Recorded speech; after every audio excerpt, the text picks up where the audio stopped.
มาเบิ่งกันที่นักศึกษา5เดือนหุ้นที่3ก็ได้มอบคอมพิวเตอร์ให้แก่โรงเรียนทฤษฎีการเมืองกระทรวงป้องกันความสงบในวันที่29สิงหาคม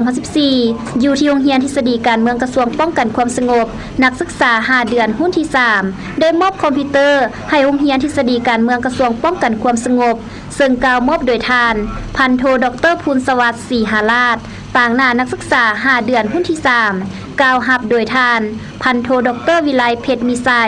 หัวหน้าอำนวยการโรงเรียนทฤษฎีการเมืองกระทรวงป้องกันความสงบมีพนักงานนักศึกษา5เดือนหุ้นที่3พร้อมด้วยภาคส่วนที่เกี่ยวข้องเข้าร่วมเป็นสักขีพยานจุดประสงค์ก็เพื่อประกอบส่วนเข้าในเวียกงานการเรียนการสอนของโรงเรียนทฤษฎีการเมืองกระทรวงป้องกันความสงบเว้ารวมเว้าเฉพาะก็เพื่อตอบสนองเวียกงานการศึกษาของโรงเรียนให้มีความว่องไวและมีประสิทธิภาพสูงขึ้นกว่าเก่าเฮ็ดให้การเรียนการสอนของโรงเรียนทฤษฎีการเมืองการปกครองป้องกันความสงบมีความทันสมัยขึ้นไปเรื่อย